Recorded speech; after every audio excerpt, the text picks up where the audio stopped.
Escuridão total. No espaço, ninguém pode ouvir você gritar. Uma nave isolada. Uma tripulação desesperada. Uma das criaturas mais aterrorizantes do cinema. Este é Alien, o oitavo passageiro. Nos anos 1970, a paz e o amor da década anterior davam lugar ao medo e à desconfiança. A guerra do Vietnã se arrastava, Watergate abalava a confiança na política. O petróleo encarecia e o desemprego crescia. A esperança cedia espaço à desconfiança, e o cinema refletia o mundo ao seu redor. As telas mostravam futuros sombrios. Laranja Mecânica previu um colapso moral, um estado que moldava mentes. Já THX 1138 imaginou um futuro sem cor, uma sociedade fria, vazia, controlada. Parecia até um aviso. E em Alien, as críticas sociais estão presentes na tripulação, quando eles discutem sobre a divisão do bônus ou quando discutem sobre a negligência da corporação em relação a eles. Havia um crescente ceticismo em relação às instituições e às condições de trabalho. Um filme que quebrou a ficção científica. Não era como Contatos Imediatos do Terceiro Grau. Não havia fascínio. Também não era Star Wars, de criaturas divertidas. Não era também como o ET amigável de Steven Spielberg. Era o terror puro. E nasceu de mitos, de histórias ancestrais, do medo mais primitivo, o medo de ser caçado. Dan O'Bannon era mais que um roteirista, era um grande artista. Antes de Alien, ele já flertava com o horror e escreveu Eles Mordem. Era o Alien antes do Alien. Contava a história de uma criatura semelhante a uma cigarra, mas que não passava 13 anos debaixo do subsolo, passava milhões de anos, e que despertava para matar. O próprio Bannon já admitiu que roubou essa história de uma história em quadrinho de 1951, chamada Sementes de Júpiter. Nela, em apenas 8 páginas, podemos encontrá-la na internet inclusive, você vê uma esfera que colide contra um porta-avião, e ela se parte e de dentro dela saem 50 sementes. 3 marinheiros observam o que seria aquilo. Um deles, curiosamente, gosta de caroços de pêssego. Então seus amigos brincam com ele. Ah, aquilo ali são apenas caroços. E ele então coloca um na boca e passa terrivelmente mal.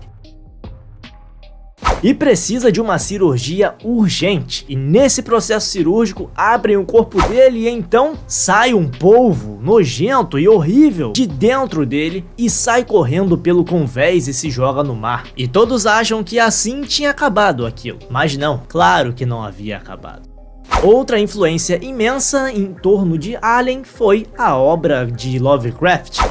Ovos dormentes, criaturas despertando depois de milhões de anos, o medo do desconhecido. Alien carrega esse DNA, assim como está lá no conto Nas Montanhas da Loucura, publicado por Lovecraft em 1931. Nele vemos uma expedição à Antártida. Lovecraft era fascinado pela Antártida e vemos fósseis de entidades alienígenas que não estavam mortos e que a ciência falha ao tentar explicá-los e são algo além da compreensão humana, assim como em Alien. E uma equipe que chega a um lugar proibido, desconhecido e algo desperta, e então o horror começa.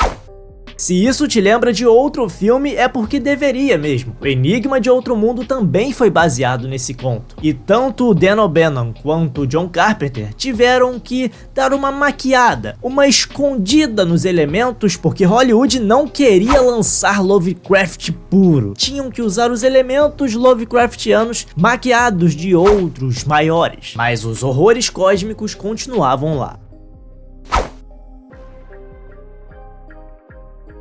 Nada nasce do nada, e Alien teve muitas influências, e elas vieram do melhor do sci-fi e do horror. A começar por O Monstro do Ártico, onde um grupo de pesquisadores encontra uma nave alienígena enterrada no gelo com um extraterrestre congelado, e enquanto eles decidem o que vão fazer, o gelo derrete e liberta a criatura, que começa a matar os humanos para se alimentar do seu sangue.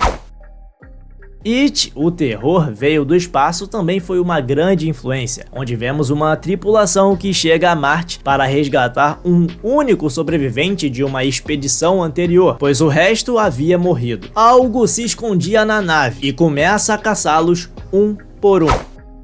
Planeta dos Vampiros também foi influente, onde, à sombra do desconhecido, exploradores espaciais encontram um cadáver gigante e todo o terror começa a se espalhar. E já em Planeta Sangrento de Roger Corman, vemos um chamado alienígena. Astronautas então seguem o sinal, pousam em um planetoide, vemos uma tempestade de areia, uma nave abandonada e lá dentro um corpo estranho, que eles acreditam estar morto, e decidem levar para a Terra, só que ele desperta e começa o massacre. Antes de Alien, houve Dark Star, em 1974, com Dan O'Bannon e John Carpenter. Uma nave, uma tripulação, um alien a bordo. Mas aqui tudo era piada, uma coisa que seria mais ou menos uma versão cômica de Alien, mas isso gerou uma confusão nos bastidores. John Carpenter queria os créditos da criação, O'Bannon lutou pelos direitos, os dois brigaram e O'Bannon acabou saindo, mas ele não ia desistir. Se Dark Star era uma piada, ele criaria algo sério, algo que faria o público tremer. Não uma comédia, mas um pesadelo. E foi então que em 1971 Dan O'Bannon começava a trabalhar ali em Memory. Uma outra história, mas ali estavam as primeiras 30 páginas de Alien, uma nave espacial, um pequeno grupo de astronautas, um sinal misterioso, o grupo sai para investigar, mas o terror estava escondido. Parte de Alien também tem inspiração da própria vida de O'Bannon. Ele sofria da doença de Crohn, que eventualmente tirou sua vida em 2009. E então, um alienígena que nasce do estômago foi baseado nas dores estomacais que ele sentia devido à doença de Crohn. Mas o filme vai além disso. Ele se inspira também na natureza, no parasitismo. A natureza é cheia de exemplos, como as vespas parasitas que colocam seus ovos em lagartas. Por fora, a lagarta segue sua vida, mas por dentro, os ovos crescem. E quando os ovos estão prontos, a lagarta explode. A criatura nasce. O parasita vence. A natureza, com a sua crueldade, forneceu o modelo, e no filme o horror é o mesmo. A tripulação da nave não sabe o que a espera, mas dentro deles se desenvolve. Dan O'Bannon encontrou a fantástica obra de Hans Giger, um artista fenomenal, que desenhava não apenas monstros, ele criava pesadelos vivos. Seu estilo misturava o orgânico e o mecânico, era uma fusão perturbadora do metal, da carne e da escuridão. Seu trabalho mais famoso, o livro Necromicon, que tem ali um compêndio com suas melhores artes, e isso chegou às mãos de Ridley Scott, que não teve dúvidas. Ele era o cara. As criaturas que Giger criava eram como entidades cósmicas, muito além do que a gente consegue imaginar. E esse estilo aterrador foi base para o Alien de Alien. A ideia do ovo alienígena e da gestação no corpo humano é uma referência direta a elementos da cultura egípcia. uma conexão entre vida, morte e nascimento, o que é central no mito da deusa Nut, que reflete o ciclo eterno da criação. Nut engana Ra para dar luz, e assim cria os 5 dias extras. Assim como em Alien, onde a morte dá origem a algo novo e inevitável, e assim vai. Os cenários também eram incríveis, diferentes da Enterprise ou da nave de 2001, Uma Odisseia no Espaço. A Nostromos era suja, escura, cheia de detalhes que transmitem claustrofobia. Ao contrário dos vibrantes e coloridos Barbarella ou Planeta Proibido, a nave de Alien é imersiva e desconfortável, quase que um personagem por si só.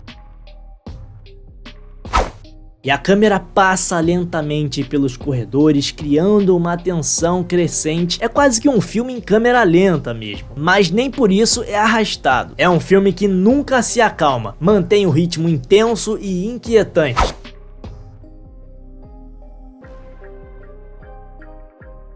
E não havia muito CGI, hein? As cavernas e aqueles ambientes eram reais, feitas em espaços físicos, o que trazia uma sensação muito mais crua e mais tangível para o filme.